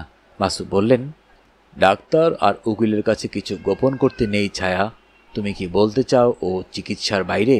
গ্রীবা সঞ্চালনে ছায়া স্বীকার করল। বাসু একবার রানু আর একবার ছায়ার দিকে তাকিয়ে দেখলেন। কি একটা কথা বলতে গিয়েও থেমে গেলেন। রানু স্বামীর দিকে ফিরে বললেন, তোমার অনুমতি পেলে আমি ওকে একটা প্রশ্ন করতাম। Of course, by all means ask her. আমরা একটা সত্য খুঁজে বেড়াচ্ছি, বাস্তব অবস্থাটা। রানু বললেন, ছায়া, তুমি আমাকে এই কথাটার জবাব দাও শুধু। ক্যাপ্টেন পালিত কি শুধু পিতা হবার জন্যেই অনুপযুক্ত, নাকি স্বামী হবার পক্ষেও? ছায়া রানুর দিকে পূর্ণ দৃষ্টিতে তাকিয়ে দেখল, বলল, আপনি ঠিকই আন্দাজ করেছেন মাসিমা। আমি ওকে প্রস্তাব দিয়েছিলাম অনাথ আশ্রম থেকে একটি শিশু নিয়ে এসে তাকে দত্তক দিই। জগৎ তাতে রাজি হয়নি। বাসু ঝুঁকে পড়ে জানতে চাইলেন, কেন? ছায়া শ্রাগ করল। রানু প্রশ্ন করেন, কিন্তু বিয়ের আগে কি ও বুঝতে পারেনি যে ও স্বামী হবার অনুপযুক্ত? একটি পূর্ণ যৌবনা রমণীকে ও তৃপ্তি দিতে পারবে না? ছায়া ঝুঁকে পড়ে রানুর হাতটা তুলে নিয়ে নিম্ন স্বরে বলল, আপনারা যাই বলুন, সেই জন্যই ওকে অত ভালোবেসে ফেলেছি মাসিমা। ও যখন আমাকে বিয়ে করতে আসে তখন ওর বয়স 27। এতটা বয়সে ওর প্রাকবিবাহ জীবনে কোনো যৌন অভিজ্ঞতা হয়নি। লোকটা এতই অবিশ্বাস্য রকমের সরল। বাসু বলেন, দ্যাটস ইম্পসিবল। 27 বছরের একজন শিক্ষিত ছেলে বিয়ে শব্দটার জীববিজ্ঞান সম্মত অর্থ জানে না? তা তো বলিনি আমি। ও ছিল 100% সৎ। প্রাকবিবাহ জীবনে ওর কোনো যৌন অভিজ্ঞতা ঘটেনি, এটাই বলেছি। আই নো এটা বাস্তবে অবিশ্বাস্য, তবু এটাই ঘটনা। আমাকে বিয়ে করার পর সে ওই নিদারুণ সত্যটা বুঝতে পারে। স্বামী হিসাবেও ও নিঃস্ব। শুধু সন্তান নয়, স্ত্রীর জৈবিক মর্যাদাটুকুও ও মিটিয়ে দিতে পারবে না। কি নিদারুণ ট্র্যাজেডি বুঝে দেখুন মাসিমা। ওই নিষ্ঠুর বাস্তব সত্যটা সে প্রণিধান করল 27 বছর বয়সে, বিবাহ করার পর। সে কতখানি অবিশ্বাস্য রকমের সৎ যৌন জীবন যাপন করেছে প্রাকবিবাহ জীবনে। ভেবে আমি ওকে করুণা করতে শুরু করি, চিকিৎসা করাই। কিছু হয় না। আমি ওকে প্রস্তাব দিই, এসো, মনে করা যাক আমরা সন্ন্যাস নিয়েছি, আমরা একটি অনাথকে দত্তক নেই। আগেই বলেছি ও রাজি হয়নি। মদের মাত্রা বাড়িয়ে গেছে, চাকরি খুইয়েছে। আমি ওকে সান্ত্বনা দিই, ও শান্ত হতে পারে না। দত্তক ও নেবে না। মদ্যপানের মাত্রা দিন দিন বেড়ে যাচ্ছে। বাস্তবে ও আত্মহত্যা করছে, বিষপানের বদলে মদ্যপানে। লোকটা শিশুর মতো সরল। হঠাৎ উঠে দাঁড়ায় ছায়া, একটু উত্তেজিত হয়ে চাপা গলায় বলে, আই এম এক্সট্রিমলি সরি মেসোমশাই। Please excuse me for wasting your valuable time. না, ভুল বলেছিলাম। আমি ডিভোর্স চাই না। যে কটা দিন বাঁচব ওর ইচ্ছে মতো স্লো পয়জনিংয়ের যোগান আমি দিয়ে যাব। সরি স্যার, আমি চলি। ঝড়ের বেগে ও এগিয়ে যায় নির্গমন দ্বারের দিকে। বাসু রানুর দিকে ফিরে শুধু বললেন, কত অজানারে জানাইলে তুমি। বিকেল 4টে নাগাদ টেলিফোন করলেন ব্রজদুলাল। গুড আফটারনুন ব্যারিস্টার সাহেব, আমি ব্রজ বলছি। একটু আগে কলকাতা থেকে অশোক এসটিডি করেছিল। ও কাল সকালে ফিরে আসছে। আপনি যে ডাক্তার ভট্টাচার্যের কেমিস্ট শপে ওকে পাঠিয়েছিলেন, সেখান থেকে ও রিপোর্ট পেয়েছে, সেটা নিয়ে আসছে। আপনি বোধহয় রিপোর্ট ইতিমধ্যে পেয়ে গেছেন, তাই না? বাসু বললেন, হ্যাঁ, সকালবেলা টেলিফোনে আমি জেনেছি। আশঙ্কাজনক কোনো কিছুই ওই গ্লাসের তলানিতে পাওয়া যায়নি, অর্থাৎ অ্যাবেসোবরিয়ার হার্ট ফেলই হয়েছে। আগামী রবিবার 15 তারিখ গুণপুরে বিলকে সমাধিস্থ করা হবে। আমি এখানকার ভাইকারেজের সঙ্গে কথা বলে সেই রকম ব্যবস্থাই করেছি। গুণপুর চার্চের অ্যাবেটও এসেছিলেন পুরীতে। আমরা ওই দিনে একটা গাড়ি নিয়ে গুণপুর যাচ্ছি ফিউনারেলে উপস্থিত থাকতে। আপনি কি আসতে পারবেন?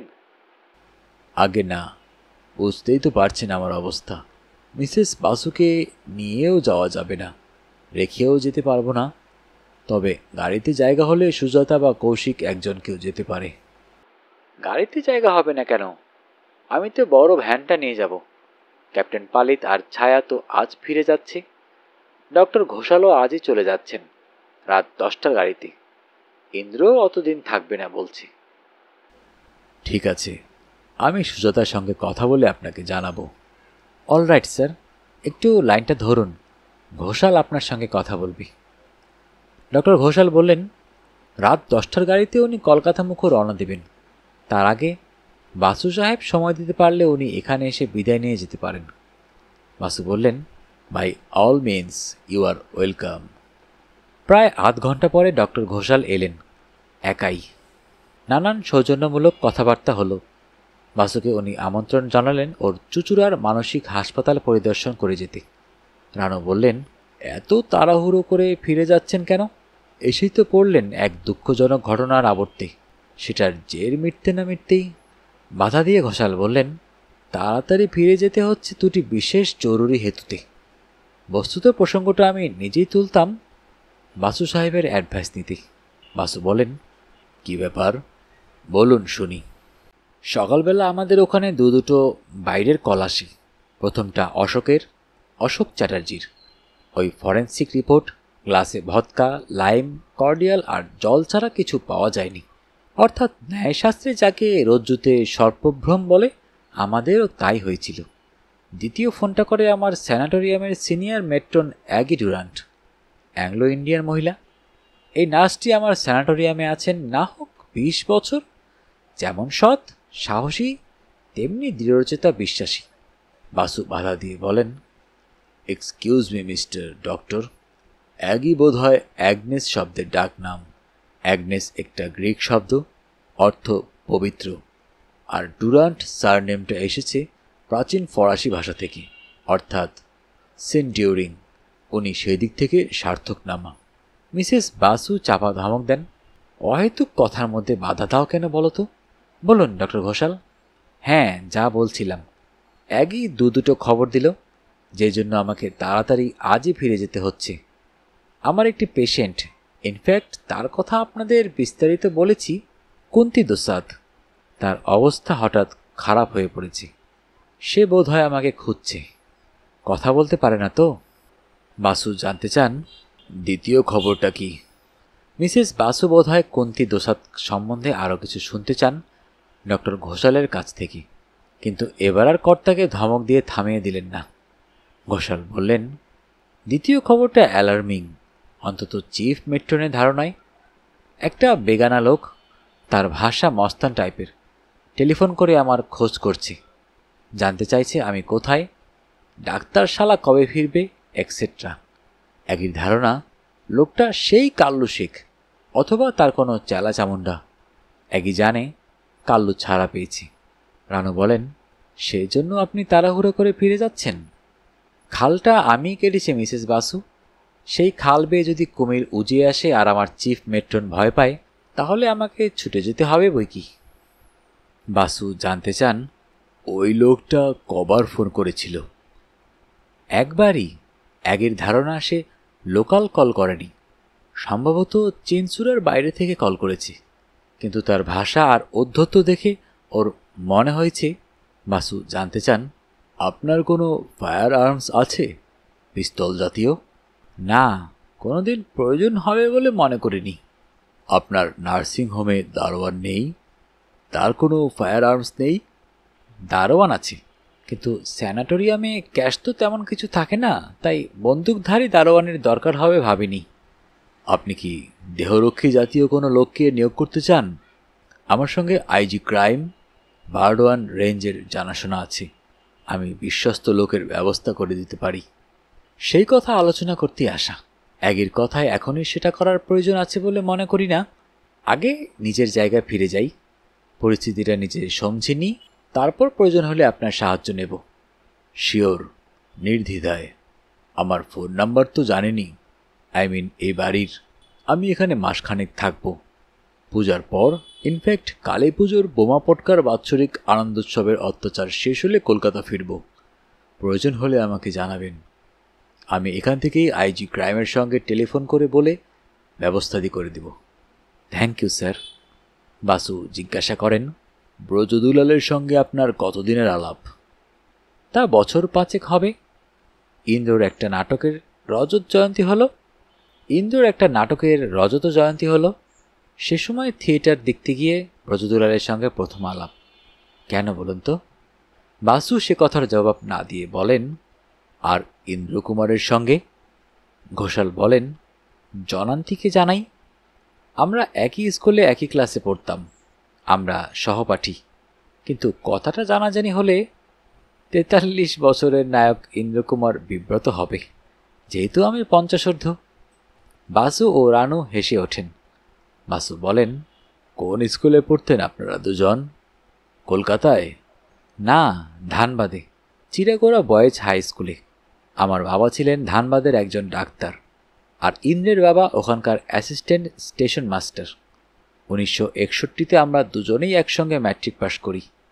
আমি ডিস্ট্রিক্ট স্কলারশিপ পাই, ও 3rd ডিভিশনে পাশ করে। ইন্দ্র ওই বয়সেই পাড়ার থিয়েটারে নাম করেছিল। একটা যাত্রা দলের সঙ্গে বাড়ি ছেড়ে পালায়। প্রায় 5 বছর পরে আমার সঙ্গে দেখা। আমি সে বছরই চুচুড়ায় স্যানাটোরিয়ামটা খুলে সবে বসেছি, কিন্তু এসব কথা প্রকাশ হলে ইন্দ্র লজ্জা পাবে। সর্বসমক্ষে সে আমাকে শিবুদা কিংবা ঘোষালদা বলে ডাকে, আর আড়ালে তুই তুকারি করে, তাই না? ঘোষাল জবাব দিলেন না, হাসলেন। বাসু হঠাৎ প্রশ্ন করে বসেন, একটা কথা জিজ্ঞেস করি ডক্টর ঘোষাল। গত শুক্রবার রাত 1টার সময় আপনি আর ইন্দ্রকুমার যখন বারান্দায় দাঁড়িয়ে কথা বলছিলেন, তখন ল্যাট্রিন থেকে অ্যাবে সবরিয়া হঠাৎ বের হয়ে আসেন, তাই না? সবরিয়ার মৃত্যুর পূর্ব রাত্রির কথা বলছি আমি। ঘটনাটা নিশ্চয় মনে আছে আপনার। তখন ইন্দ্রকুমার অ্যাবে সবরিয়াকে হঠাৎ চার্জ করে। আপনি আড়েপেতে আমাদের কথা শুনছিলেন কেন? মনে আছে নিশ্চয়ই। কি কথা আলোচনা করছিলেন আপনারা দুজন? কেন ইন্দ্রকুমারের মনে হলো অ্যাবে সবরিয়া তা আড়েপেতে শুনছিলেন? তার ঠিক আগেই ইন্দ্র বৃন্দাবন লীলার প্রসঙ্গে কিছু বলেছিল। Am I correct? আপনি যদি আমার সাহায্য চান তাহলে আনুপূর্বিক ঘটনা আমাকে দয়া করে জানাবেন। আমার জানা থাকা দরকার। ডক্টর ঘোষাল যেন বজ্রাহত হলেন। কোনো অতীন্দ্রিয় ক্ষমতা বলে বাসু সাহেব সেই মধ্যরাত্রির জনান্তিক ঘটনাটা, যার দুজন সাক্ষী, একজন মৃত, দ্বিতীয়জন নিশ্চয়ই স্বীকার করবে না, তা ওই বৃদ্ধ জেনেছেন, তা বুঝে উঠতে পারলেন না। দীর্ঘ মিনিট খানেক তিনি নির্বাক তাকিয়ে থাকলেন বাসু সাহেবের দিকে। তারপর ধীরে ধীরে বললেন, আমাকে মার্জনা করবেন বাসু সাহেব। আমি শুনেছি আদালতে আপনি অনেকবার অনেক ভেলকে দেখিয়েছেন। আদালতের বাইরেও যে তা দেখাতে পারেন তা এইমাত্র জানতে পারলাম। কিন্তু আপনি যে প্রশ্নটা করেছেন তা আমার নিজের গোপন তথ্য নয়, অন্য কারো। তার কাছে আমি প্রতিশ্রুতিবদ্ধ যে কথাটা আমি গোপন রাখব। আমাকে মার্জনা করবেন। এজন্য যদি আমাকে সাহায্য করতে অস্বীকৃত হন তাহলে আমি নাচার। বাসু বললেন, ভেলকির প্রসঙ্গ থাক। নিজেকে কোনো বিপদের সম্মুখীন মনে করলে আমার সাহায্য চাইবেন প্লিজ। আমি সাহায্য করতে প্রস্তুত। রাত তখন 9:30। বাসু সাহেব বসেছিলেন দক্ষিণের বারান্দায়, সস্ত্রীক, দুজনে দুটি ডেক চেয়ার টেনে নিয়ে। আকাশে দ্বাদশীর চাঁদ, জ্যোৎস্নায় ভেসে যাচ্ছে পুরীর সমুদ্র সৈকত। ঢেউয়ের মাথায় মাথায় রূপালী হাতছানি। দু একটা গাংচিল সেই এক প্রহর রাতেও জলের কিনারা কিনারা খাদ্য সন্ধান করে ফিরছে। দু একটা গাংচিল সেই এক প্রহর রাতেও জলের কিনারে কিনারে খাদ্য সন্ধান করে ফিরছে। রিকশার সারি তখনও যাতায়াত করছে সামনের রাস্তা দিয়ে। বিশু ভিতর থেকে এসে জানতে চাইল, টেবিল লাগাবো কি? বাসু বললেন, তোর দাদাবাবু দিদিমণি তো এখনো বেরেনি কোনারক থেকে। বিশু নীরব রইল। রানু বললেন, আর আধ ঘন্টা দেখি। রাত এমন কিছু বেশি হয়নি। কথা বলতে বলতে ওরা দুজন ফিরে এলো রিকশায় চেপে। যাত্রীবাহী বাস স্ট্যান্ডে এসে সব যাত্রীদের নামিয়ে দেয়। সেখান থেকে যে যার হোটেলে ফেরে। বাসু জানতে চাইলেন, কেমন বেড়ালে? কৌশিক বললে, ভালোই মন্দই। কেন, মন্দটা আবার কি হলো? কৌশিক জবাব দেবার আগেই রানু বলেন, আচ্ছা তুমি কেমন মানুষ গো? তুমি তো জানতে চাইতে পারতে ভালোটা কি হলো। সবসময় মন্দটা কি জানতে চাওয়া তোমার একটা বাদিকে দাঁড়িয়ে গেছে। বাসু আত্মপক্ষ সমর্থন করেন, আহা, তা কেন? স্বামী স্ত্রীতে সারাদিন আউটিং করে ফিরল, এখানে তো আদ্যন্ত ভালোই হবার কথা। এর মধ্যে মন্দ কি করে ঢুকলো এটাই তো জানতে চাইব। সুজাতা ওদের ঝগড়া থামিয়ে দিয়ে বলে, মাইনর একটা অ্যাক্সিডেন্ট। বাঘ গুহা থেকে নামবার সময় পা মচকে পড়ে গিয়ে। না না, আমাদের দুজনের মধ্যে কারো নয়, আমাদের এক সহযাত্রিনীর। কৌশিক বলে, আমাদের এক সহযাত্রিনী না বললে বরং স্পষ্ট করে বলো, আপনাদের একজন পরিচিত মহিলা। পরিচিত মহিলা? কে, কার কথা বলছো? সুজাতা কৌশিককে বলে, তুমি ততক্ষণে গল্পটা বলতে থাকো, আমি শাড়িটা পাল্টে গায়ে 2 ঘটি জল ঢেলে আসি, ঘামে গা প্যাচ প্যাচ করছে। রানু বলেন, গিজারটা চালু করাই আছে, একেবারে ঠান্ডা জলে গা ধুয়েও না যেন, নতুন জায়গা, চেঞ্জ অফ সিজনের সময়। সুজাতা ঘাড় নেড়ে ভিতরে চলে যায়। কৌশিক জুতার ফিতা খুলতে খুলতে ঘটনাটার বর্ণনা দেয়। সকালবেলা বাসটা ছেড়ে গিয়েছিল মেরিন ড্রাইভে পুরী হোটেলের সামনে থেকে। কৌশিক আর সুজাতা বাসে উঠে দেখে সামনের একটা সিট দখল করে বসে আছে অনুরাধা। ওদের দেখেই উৎফুল্ল হয়ে ওঠে, যাক বাবা, একেবারে একা একা যেতে হবে না, কথা বলার লোক পাবো। কৌশিক সুজাতা বসলো ঠিক পিছনের সিটে। সুজাতা বলল, কেন, আর কেউ যেতে রাজি হলো না? সবাইকে অনুরোধ করিনি, 2-1জনকে বলেছিলাম, কিন্তু মনে হলো ওই বৃদ্ধের কি যেন নাম, আকস্মিক মৃত্যুতে ওরা এখনও আচ্ছন্ন। আমার বেড়াতে যাবার প্রস্তাবটা ওরা যেন ভালো চোখে দেখছেন না। সুজাতা দেখে অনুরাধা জানালার ধারে বসেছে, পাশের সিটটা ফাঁকা। ও জানতে চায়, 2 নম্বর সিটটা কার? অনুরাধা বলল, খোদায় মালুম, আমার জানার কি দরকার, প্রভু জগন্নাথের কৃপায় তার গায়ে ঘামের গন্ধ না থাকলেই ভালো। সুজাতা বললে, তেমন তেমন বুঝলে আমি তোমার পাশের সিটে চলে যাব, বদবুওয়ালা লোকটাকে আমার কর্তার পাশে বসিয়ে দেব। অনুরাধা খিলখিল করে হেসে ওঠে। বাসটা ছাড়ার সময় সময় একটা চমক। টাইট চৌস্ত আর ঢিলে পাঞ্জাবি গায়ে, সানগ্লাস চোখে আর ক্যামেরা কাঁধে আবির্ভূত হলেন নটকেশরী ইন্দ্রকুমার। সিটের নম্বর খুঁজতে খুঁজতে আসছিলেন তিনি। কি আশ্চর্য, দেখা গেল অনুরাধার পাশের ফাঁকা সিটটাই অজান্তে বুক করেছেন তিনি। কৌশিক সুজাতার কানে কানে বলে, একই ইংরেজিতে বলে কোইন্সিডেন্স, বাংলায় কাকতালীয় ঘটনা, ঘটনাচক্রে দুজনে আলাদা আলাদা। সুজাতা চাপা ধমক দেয়, থামো, যা বোঝো না তা নিয়ে বকবক করো না। একে ইংরেজিতে বলে গিমিক, আর সাদা বাংলায় ন্যাকামি। কৌশিক বলে, আই সি। সুজাতার রাগ তখনও যায়নি, বলে, তা তো দেখবই, গোয়েন্দা কিনা। চোখে খোঁচা দিয়ে কেউ যখন দেখাচ্ছে তখন তো দেখতেই হবে, এত লুকোছাপার কি আছে তা ওরাই জানে। বাসের 2-1জন যাত্রী ওই ফিল্ম স্টার ইন্দ্রকুমার আর অনুরাধাকে চিনে ফেলল। তাদের কেউ কেউ ওদের অটোগ্রাফও নিল। সুজাতা কৌশিক নিজেদের গুটিয়ে নিল। দুর্ঘটনাটা ঘটল উদয়গিরির খণ্ডগিরিতে পৌঁছে। উদয়গিরি হস্তি গুম্ফা থেকে ব্যাঘ্র গুম্ফায় যেতে কয়েকটি পাথরের ধাপ পার হতে হয়। অনুরাধার পায়ে ছিল কিঞ্চিত হাই হিল জুতো। এমন ভ্রমণের সময় ওই জাতীয় জুতো কেন পরেছে তা সেই জানে। অনুরাধা পা মুচড়ে পড়ে যায়। প্রথমটা বোঝা যায়নি, কিন্তু পরে ওর পায়ে যন্ত্রণা হতে থাকে। ইন্দ্রকুমার ওকে নিয়ে একটা ফ্লাইং ট্যাক্সি ধরে ভুবনেশ্বরের দিকে ফিরে যায় হাসপাতাল দেখাতে। তারপর আর তারা বাসে ফিরে আসেনি, কোণার্কে যায়নি। বাসু বললেন, ব্রজদুলালের বাড়িতে একটা ফোন করো তো রানু। ততক্ষণে জামা কাপড় পাল্টে সুজাতা এসে গেছে। সে বসেছিল টেলিফোন যন্ত্রটার কাছাকাছি, তুলে ডায়াল করতে শুরু করে। কৌশিক বলে, বিশু, তুই টেবিল লাগা, আমি মুখ হাত ধুয়ে এখনই এসে যাব। ব্রজদুলালকে পাওয়া গেল? তিনি জানালেন, হ্যাঁ, ইন্দ্রকুমার ভুবনেশ্বর থেকে ফোন করেছিল। অনুরাধার পাটা এক্স-রে করা হয়েছে। হাড়টার কিছু ভাঙেনি, লিগামেন্টে একটা টান ধরেছে। কাল বিকালের মধ্যে ওকে ছেড়ে দেবে হাসপাতাল থেকে। ইন্দ্রকুমার বাধ্য হয়ে একটা হোটেলে উঠেছে, কাল বিকাল নাগাদ ওরা ফিরে আসবে। খাবার টেবিলে সুজাতা বললে, অনুরাধা অ্যাক্টিং করে জবর। রানু বলেন, তুমি ওর অভিনয় দেখেছ? কোথায়, মানে কোন নাটকে? না মামি, আমি স্টেজ অ্যাক্টিংয়ের কথা বলছি না, ব্যাঘ্র গুম্ফায় ওর পতন ও মূর্ছার কথাটা বলছি। মূর্ছা? না, পুরোপুরি মূর্ছা নয়।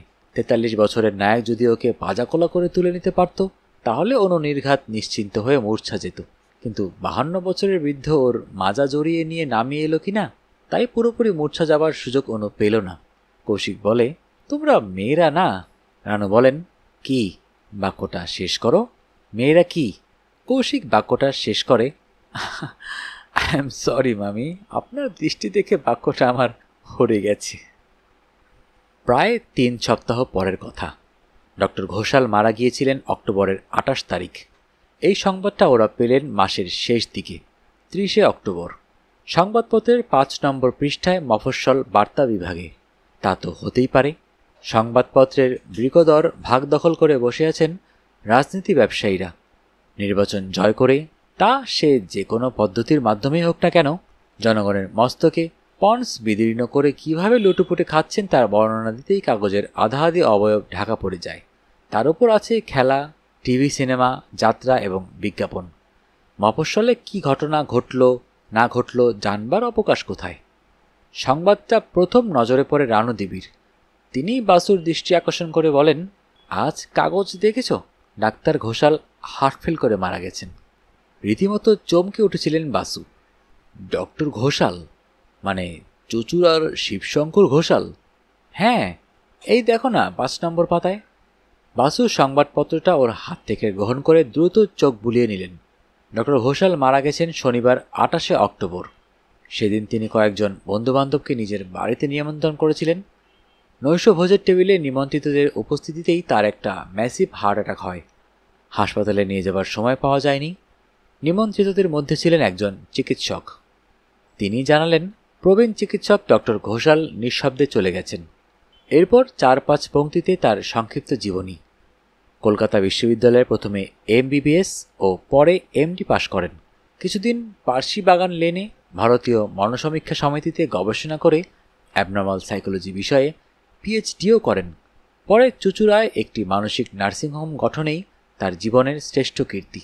রানু বললেন, কার যে কখন ডাক আসবে কেউ জানে না। বাসু বললেন, তা তো বটেই, কিন্তু কোইন্সিডেন্সটা লক্ষ্য করেছ? নৈশভোজের টেবিল, একাধিক নিমন্ত্রিতদের উপস্থিতি, ম্যাসিভ হার্ট অ্যাটাক। কোনো কিছু পান করতে করতে মারা যাননি তো? রানু বলেন, তোমার সব উদ্ভট চিন্তা। একটু দূরে বসে ইংরেজি সংবাদপত্র দেখছিল কৌশিক। সে বলে, না মামি, মামুর চিন্তার মধ্যে অসামঞ্জস্য কিছু নেই। ইংরেজি কাগজে লিখেছে, while drinking from a glass of liquor. মদের গ্লাসে চুমুক দিতে দিতে। বাসু সাহেবের হাত ইতিমধ্যে পকেটে চলে গেছে, পাইপ পাউচের সন্ধানে। বললেন, ব্রজদুলালকে ধরো তো ফোনে। ধরা গেল না। ব্রজদুলাল দিন 7 আগেই সেই যে হাজারিবাগ চলে গেছেন, তারপর থেকে তার আর কোনো খবর নেই। অ্যাবে সবরিয়াকে সমাধিস্থ করে ব্রজদুলাল তার হাজারিবাগের বাড়িতে চলে যান। বাসুকে বলেছিলেন যে শ্যামবাজারের থিয়েটার হলটা বর্তমানে এয়ার কন্ডিশনিং করা হচ্ছে। কাজটা শেষ হতে মাসখানেক লাগবে, ফলে পুরো মাসটাই ছুটি। সামনের মাস নাগাদ নতুন বই মঞ্চস্থ হবে। ইন্দ্রকুমার কলকাতায় পৌঁছে একটা খবর দিয়েছিল। ফোনে বলেছিল যে সে নাকি দিন 15 জন্য ঘাটশিলায় বেড়াতে যাচ্ছে। বাসু অতপর ফোন করলেন মিসেস মোহান্তির পুরীর ডেরায়। সেখানেও কারো সঙ্গে যোগাযোগ করা সম্ভবপর হলো না। মা মেয়ে দিন 7 আগে কলকাতা গেছেন। কৌশিক বলে, মিসেস পালিতকে ফোন করবো মামু কলকাতার? বাসু বললেন, পণ্ডশ্রম। পালিত দম্পতির সঙ্গে ডক্টর ঘোষালের আলাপ এই পুরীতেই।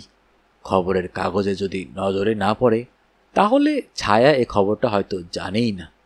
আর ক্যাপ্টেন পালিত হয়তো মনেই করতে পারবে না যে কোনো এক ডক্টর ঘোষালের সঙ্গে তার পুরীতে আলাপ হয়েছিল। রানু বললেন, ঘাটশিলার ওপর দিয়ে যে নদীটা বয়ে গেছে তার নামটা কি যেন? ঋত্বিক ঘটকের একটা ফিল্মও আছে ওই নামে। সুজাতা বলে, সুবর্ণরেখা। রানু বলেন, ঠিক, সুবর্ণরেখা। আমার বেশ মনে আছে ইন্দ্রকুমার ফোনে বলেছিল ওই সুবর্ণরেখা হোটেলে সে উঠবে। নতুন হয়েছে হোটেলটা, শুনেছি সুখ্যাতিও হয়েছে। ফোন নিশ্চয়ই আছে। কৌশিক উঠে দাঁড়ালো, বলল, আমি একটু খোঁজ নিয়ে আসি টেলিফোন এক্সচেঞ্জ থেকে। ফোন নিশ্চয়ই আছে। আমার ফিরতে দেরি হলে আপনারা খেয়ে নেবেন। সুজাতা বলে, এই ওয়াইল্ডউইন্ডোজ চেঞ্জ এর কোনো অর্থ হয়? এখানে আমাদের ক্লায়েন্টকে এক গাদা STDর দাম মেটাবে কি? মাসু এতক্ষণে পাইপটা ধরিয়েছেন। এক মুখ ধোয়া ছেড়ে বললেন, আমি বিল মেটাবো। আমি সুকৌশলীর client. I must have a satisfactory explanation. Sujata একটু থমকে যায়, তবু বলে, রাগ করবেন না মামু, কিন্তু কিসের ব্যাখ্যা চাইছেন আপনি? এরকম ঘটনা কি ঘটনা পৃথিবীতে? দুটি মানুষ, দুজনেই বৃদ্ধ, 5 জনের সঙ্গে ডিনার খেতে খেতে ম্যাসিভ হার্ট অ্যাটাকে মারা যেতে পারে না 3 সপ্তাহ আগে পিছে? না হয় দুজনেই সে সময় মদ্যপান করছিল। এটা কি এতই বিরল ঘটনা? না, কিন্তু আমি কোনো প্রত্যক্ষদর্শীর জবানবন্দি চাই। কি বিষয়ে? আমি জানতে চাই, ম্যাসিভ হার্ট অ্যাটাক যখন হয় তখন ডাক্তার ঘোষালের হাত দুটি কোথায় ছিল? বুকের বাদিকে না গলায়? আমি জানতে চাই মৃত্যুর সময়ে ওর মুখে যে অভিব্যক্তি। কথাটা তার শেষ হলো না। হঠাৎ ঝনঝন করে বেজে উঠল টেলিফোন। বাসু যেন এটারই প্রতীক্ষায় বসেছিলেন এতক্ষণ। ব্যগ্র ঝম্পনে টেলিফোনটা তুলে নিয়ে বললেন, PK বাসু, বলুন। আমি ব্রজদুলাল। ইয়েস, আর একটু জোরে বলুন, কোথা থেকে বলছেন? হাজারিবাগ? না, কলকাতা। ডক্টর ঘোষালের খবরটা পেয়েছেন? হ্যাঁ, স্যাড কেস। আগে হ্যাঁ, স্যাড তো বটেই, তার চেয়েও বড় কথা মোস্ট মিস্টিরিয়াস। হার্ট অ্যাটাক নয় বাসু সাহেব, this time it is poisoning. বিষক্রিয়ায় মৃত্যু হয়েছে ঘোষালের। কি করে জানলেন? পোস্টমর্টেম থেকে। আপনি কি আসতে পারবেন? Of course, by tomorrow. কালকের সন্ধ্যার মধ্যে পৌঁছে ফোন করব আপনাকে, অবশ্য যদি প্লেনের টিকিট পাই। আর শুনুন স্যার, আমার মারুতি ভ্যানটা পুরীতেই আছে। আমি অশোককে টেলিফোনে ইনস্ট্রাকশন দিয়ে দিচ্ছি, মিসেস বোস শুয়ে শুয়ে আসতে পারবেন, হুইল চেয়ারটা পিছনে নিয়ে নিতে পারবেন। কাম বাই রোড, অশোক সব ব্যবস্থা করবে। বাসু বলেন, ইন্দ্রকে কি করে একটা খবর দেওয়া যায়? ও আছে ঘাটশিলায় সুবর্ণরেখা হোটেলে। না স্যার, ইন্দ্র বসে আছে আমার সামনে। খবরের কাগজের নিউজটা দেখেই ও ঘাটশিলা থেকে চলে এসেছে। অলরাইট, আমি আসছি। সবাই ভালো থাকবেন, সুস্থ থাকবেন। যারা এখনো অডিও বুক বাই মেহেদি চ্যানেলটি সাবস্ক্রাইব করেননি, অনুরোধ থাকবে চ্যানেলটি সাবস্ক্রাইব করে বেল আইকনটি অন করে দিবেন। গল্প পাঠে বরাবরের মতোই আমি মোহাম্মদ মেহেদি হাসান।